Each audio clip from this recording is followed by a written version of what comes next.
പ്രിയമുള്ളവരെ, നമസ്കാരം. ഏവർക്കും നല്ലൊരു ശുഭദിനം ആശംസിച്ചുകൊണ്ട് ഇന്നത്തെ പ്രഭാത ചിന്തയിലേക്ക് സ്വാഗതം ചെയ്യുന്നു.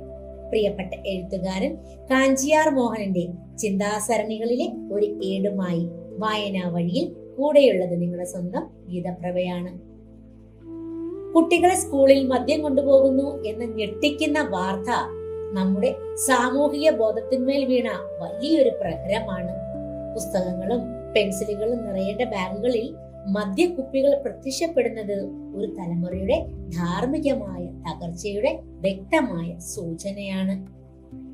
ഈ അവസ്ഥ കേവലം സ്കൂളിലെ പ്രശ്നമല്ല, മറിച്ച് നമ്മുടെ കുടുംബഘടനയിലും സാമൂഹിക മൂല്യങ്ങളിലും സംഭവിച്ചുകൊണ്ടിരിക്കുന്ന വലിയൊരു വിള്ളലാണ്. ഈ വിഷയത്തെ സമഗ്രമായി വിശകലനം ചെയ്യേണ്ടതുണ്ട്.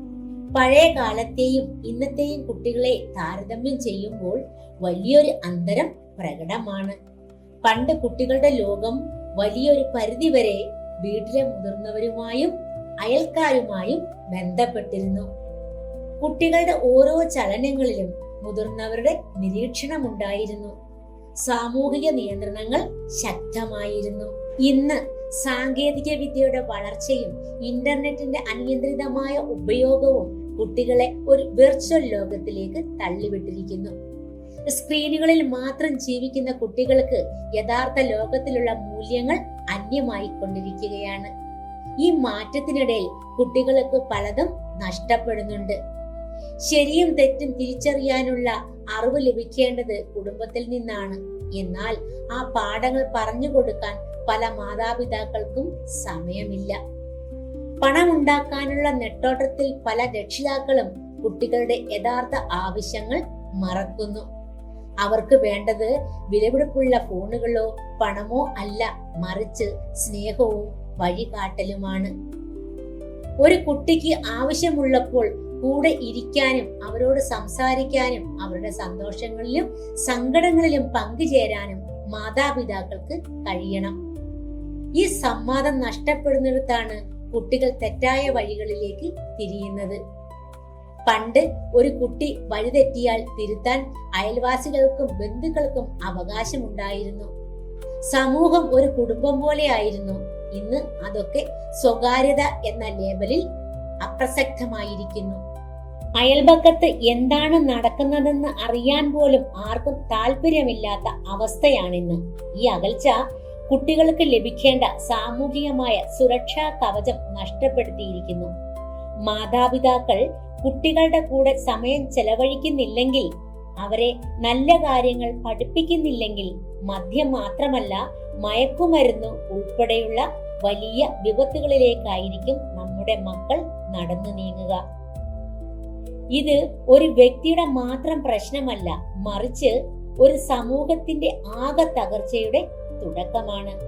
ഈ പ്രവണത തുടരുകയാണെങ്കിൽ കേരളം ഭാവിയിൽ വലിയൊരു ദുരിത പർവമായി മാറുമെന്നതിൽ ഒട്ടും സംശയമില്ല. നാളെയുടെ പ്രതീക്ഷകളായ കുട്ടികൾ ഈ വിധം അധപ്പതിക്കുന്നത് നമ്മുടെ സംസ്കാരത്തിന് തന്നെ വലിയ കളങ്കമാണ്. ആരോഗ്യമുള്ള ധാർമ്മിക ബോധമുള്ള ഒരു തലമുറയെ വാർത്തെടുക്കുന്നതിൽ രക്ഷിതാക്കൾക്ക് വലിയൊരു പങ്കുണ്ട്. കുട്ടികളുടെ ബാഗിൽ എന്താണ് എന്നതിലുപരി അവരുടെ മനസ്സിൽ എന്താണെന്ന് തിരക്കാൻ മാതാപിതാക്കൾക്ക് കഴിയണം. അവരുടെ സംശയങ്ങൾ കേൾക്കാനും തെറ്റുകൾ തിരുത്തി കൊടുക്കാനും അവർക്ക് സുരക്ഷിതത്വ ബോധം നൽകുവാനും രക്ഷിതാക്കൾ തയ്യാറാകണം. അച്ചടക്കവും സ്നേഹവും കൂട്ടിയിണക്കിയുള്ള വളർത്തലാണ് കുട്ടികൾക്ക് ആവശ്യം.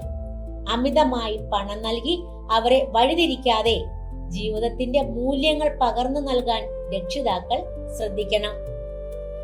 വിദ്യാഭ്യാസ സ്ഥാപനങ്ങൾക്കും ഈ വിഷയത്തിൽ വലിയ ഉത്തരവാദിത്തമുണ്ട്.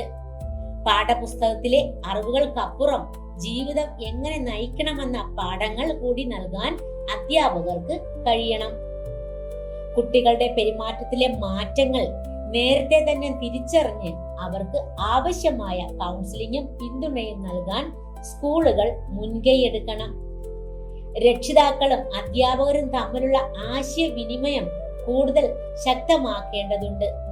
ഇനിയെങ്കിലും കണ്ണു തുറന്നില്ലെങ്കിൽ നഷ്ടപ്പെടുന്നത് നമ്മുടെ മക്കൾ മാത്രമല്ല, മറിച്ച് ഒരു സമൂഹത്തിന്റെ ആകെ ശോഭനമായ ഭാവി കൂടിയാണ്.